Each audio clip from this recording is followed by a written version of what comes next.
Hello, and welcome to our podcast. It's the podcast that lets you know you are not alone. Your guide to mental wellness. I'm your host, Tammy Mack. This podcast is a production of the Chicago School of Professional Psychology, which has been training and educating multiculturally competent mental health care professionals for over 50 years. Yes. Our program is committed to educating our community about mental health and wellness and normalizing conversations about our mental health.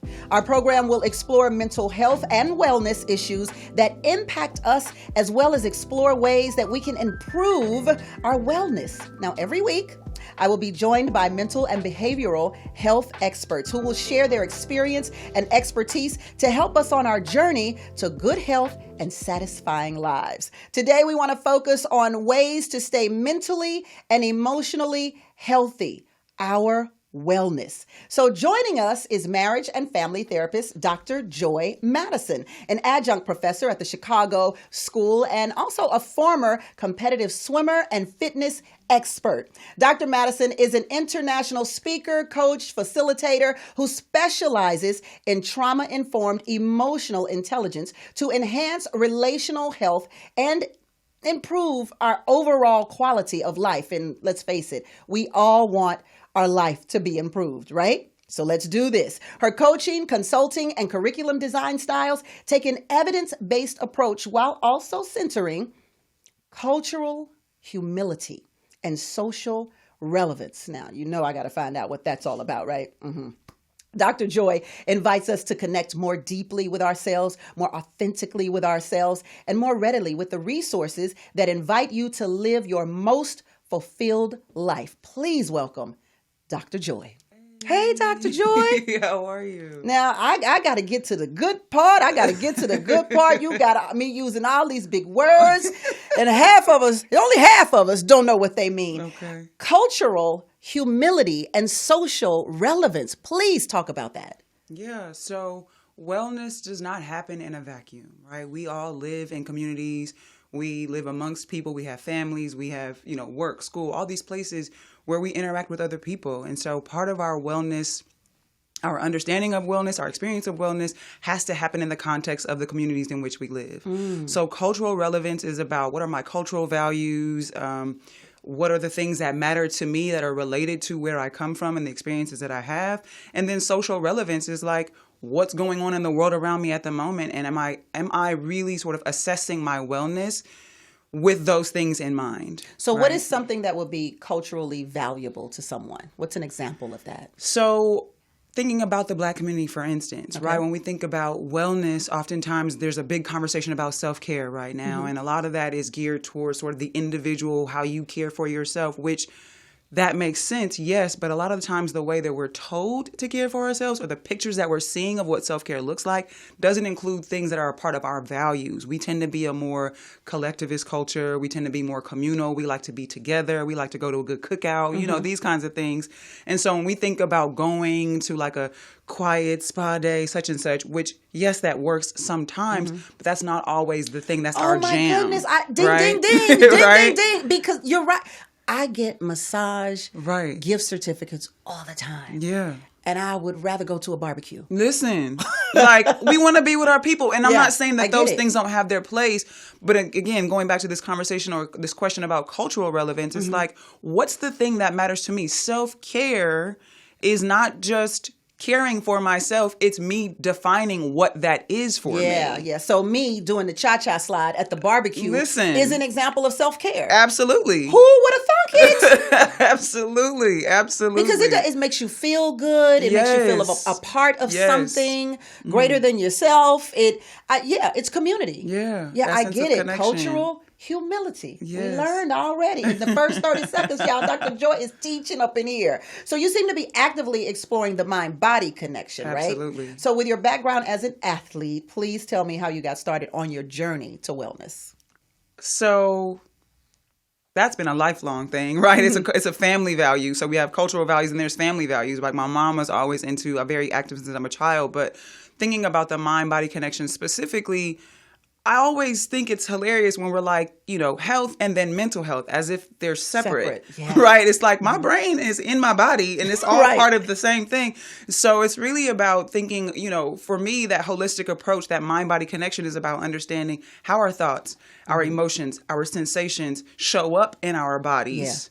Right? Yeah. And then making sure that as we approach sort of the things or practices around wellness, that we're addressing all of those things and understanding the interconnectivity in those areas so that we are treating our whole selves and not like the fragmented versions of us that I think the world is trying to tell us we're supposed to be. Exactly. And you as an athlete, your body obviously has to be in shape, but then you have to have the mindset that says, I want to work out, I want to win, I want it. So I get that too. Sure. I get how it's connected too. And I remember in grad school, they made a point of telling us that our body is one thing. It is not a whole bunch of different parts. Yes. It is a whole. Yes. And how you move and how you feel physically affects how you perform. And your mental, it's connected to the character that you create. It's connected to your own personal, individual feelings.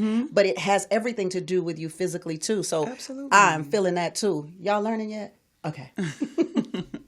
So wellness sounds like it's part of the mind-body connection, right? Absolutely. And we talked about before. So explain the connection. Between mind and body? Yeah. So the way that I approach it, thinking about, for instance, the word itself, disease. Okay. It is dis-ease.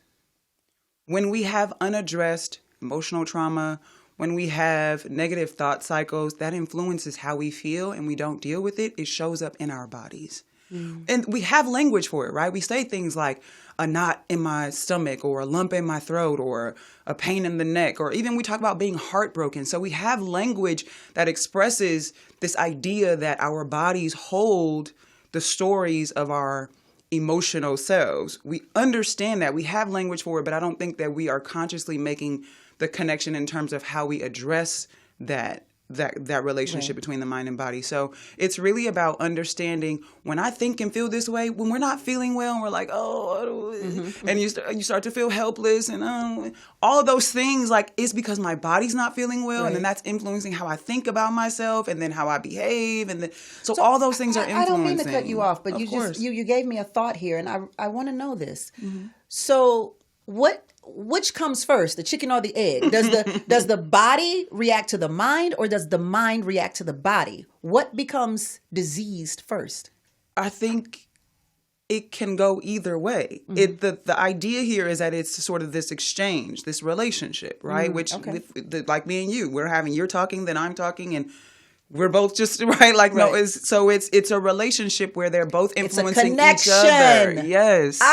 Yes. Got it. It's a connection. Yeah. So one can never work without the other. Absolutely. They're not. And not one will always separate. Influence the other. Exactly. Whichever way it goes. Exactly.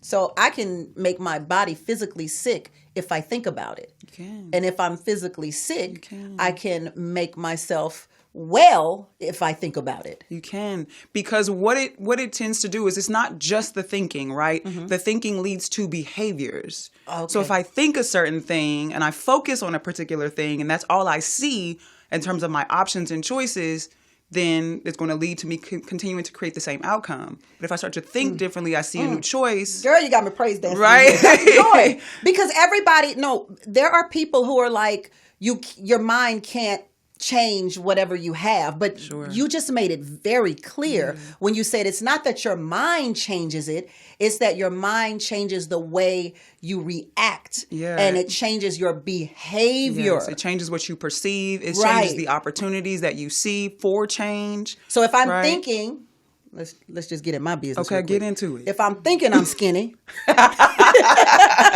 right? No. It's not that thinking I'm skinny will make me skinny. It's the things that I think about when it comes to being skinny that will lead me in that direction. So what I believe about who I am will inform what I choose. Right. And so if I believe I'm healthy, then I'm going to choose healthy foods, healthy activities, and eventually the body will reflect that because I am making choices behaviorally that reflect what I believe internally about who I am. Yeah. Y'all get that? Right. It's not the mind that changes the actual thing. It's the mind that changes the behavior of how you get the thing. Girl, you taking me to church today. I'm sorry. So, okay, we've talked a little bit about self-care, but let's dig a little bit deeper into it. Sure. What is self-care, and why? Why is it important? Yeah. So self-care is exactly that. It is caring for yourself.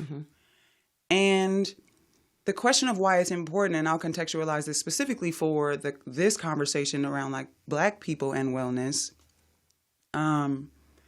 It's important because it's also a part of not just our wellness practice, but also our liberation practice. No, I don't know what you're saying. Okay. Our liberation. It is. It's a part of our liberation How practice. so? Recognizing that historically Black bodies have been used for labor. And then we internalize that that is our only worth. We don't know. For many people, wellness is just the absence of illness. Right. If I ain't sick, I'm good. Yeah. Right? Like, as long as I can get up and go and do the thing, I'm good. Right. And that's the thing. Like, our worth is often tied to our capacity to be productive. What can I do? And so self-care is about sort of taking a moment to do some inventory around, okay, not about what can I do for others. What do I need to be well? How can I care for me? Right. If that's going to do the wobble at the barbecue, then that's what that is, right? But so it's about liberating ourselves from the idea that we're only worth what we can do for work. This is, I'm trying to put it into a layman's term, right? I went to a panel and a white man was talking about his independent film. And he was saying how he went to these different investors and he asked for $5 million. The Black people in the room were like, oh, what? You asked for $5 million? So that's a part of that liberation that you're talking about. We would never ask for $5 million because of our history, because of our the way that we've been brought up to not believe that we're even worth that much. Yes. Yeah. That's audacity. crazy. The audacity. Right. Right. That's what I was thinking when I heard it. I said, you went to somebody that asked for $5 million? That was your starting point? Right. You didn't work your way up. That's where you started. Okay, Right. let me, hold on. Let me take notes. Right, 'cause Exactly. I only asked for $20. Exactly. Right. And was shaking when I went to ask Right. for that. Like, Okay, just make it $19.99 and we'll call it even. So does wellness Right. look differently in the Black community than it might look in other communities? I think, yeah. And I think for the reason that we were just speaking about, that it is very much attached to our liberation, right? And so a lot of times when we think about wellness, particularly around self-care, the conversation that's happening now is that it makes it like a luxury, right? Like you have to go to the spa and does. you go on the vacation. You have and to you spend go all to this the money. things. Yes. Right. And so for many of us, that's not accessible. And so it may look different, not just because of the accessibility piece, but also, again, going back to the values piece. Like one practice that I'm really working on just personally is the difference between being tired and being drained. Ooh. Right? Ooh. I'm tired, I need to rest. I'm drained, I need to recharge. And what I do to recharge may be connecting with people. Maybe for me, going out to surf, spending time in nature, right? Like going to do a thing that feels vigorous or like I'm having to output a lot. Or that but that's the calms me way down. I recharge because that's the thing that fills my battery is being with my people. What do you do to recharge? What do you do when you're drained? Personal. Yes, personally, because you're an anything athlete, you're a creative. swimmer. I want to know what you do because I want to do what you do. I surf. Okay. So I love to You're surf. saying surf, like surfboard. Yeah, surfboard, So you ocean. would have asked for that $5 million too. I mean, Because I don't know too many of us surfing. Today Joy would have asked Okay. for the $5 million. I don't know. A couple years ago, I probably would have been. I don't know. But today Joy is. Let me get that $5. But I surf. I create. Like I like to just create for the sake of creating, not for a particular reason or person or to sell it or to do anything, but just to get it out. I have an idea and I want to see what it looks like outside of my head. Right. So I might color. I might write. I might dance. Anything creative in that manner. I also like to just laugh a little bit. Just laugh. I love laughing. Yeah, my name is Joy. How can I not? How can you not be joyful? Exactly. How can you not? Exactly. So what are some things that I can do to improve my family's or my own wellness? Because should a person be concerned with their family's wellness as well? Absolutely. And when you say concerned with, I think that, again, going back to our more sort of tribal communal tendency, usually our family's wellness is a part of our wellness, right? I'm good, you good, we good, right? We all we got sometimes, right? Yeah. So there's that. But the question of what can I do is always interesting to me, because it goes back to what I was saying earlier, which is sometimes for us, the question is, what can we not do? What can I say no to? How can I slow down and do less as a way to tend to my wellness?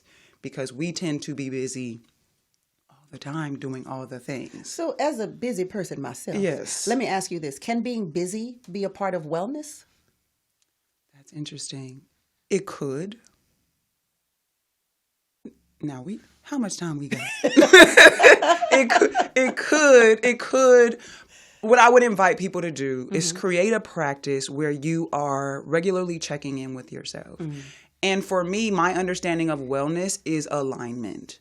Okay. When you feel emotionally, spiritually, mentally, physically, relationally, even environmentally aligned. And whatever is helping and supporting that process, that then to me could be a wellness practice. How do we know? If it's not, then how do we know whether we're aligned or not? Oh, we feel it. You know how you feel when something is just off, and you don't really know what it is, or you can't. But this is part of wellness. Wellness is reconnecting to our intuitive selves. It's remembering. We talk a lot about like who we're becoming. Yeah. I like to think about it as remembering who we've always been and peeling back all of the fears and expectations and everybody else what we should have done, or peeling back some of that and just being still and connecting to the truth of what we know, what we feel intuitively, and then making it a priority to make that the thing. That's our new default, right? Not the default setting of like always on the go. Right. Can I change my default setting to what it feels like to feel grounded, to feel safe in my body, to feel like I have agency in my environment? When I can feel that to me is a sign of wellness. I love it.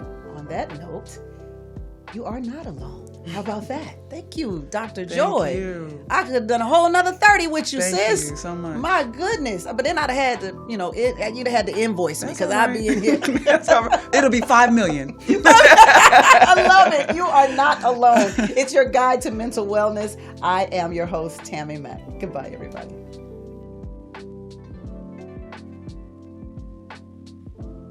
The opinions expressed by our guests or host do not necessarily reflect the views of KJLH Los Angeles or the Chicago School. The Chicago School or KJLH Los Angeles are not responsible for the consequences of any actions based on information or resources provided in these programs. The Chicago School and KJLH Los Angeles disclaim any liability related to any podcast content.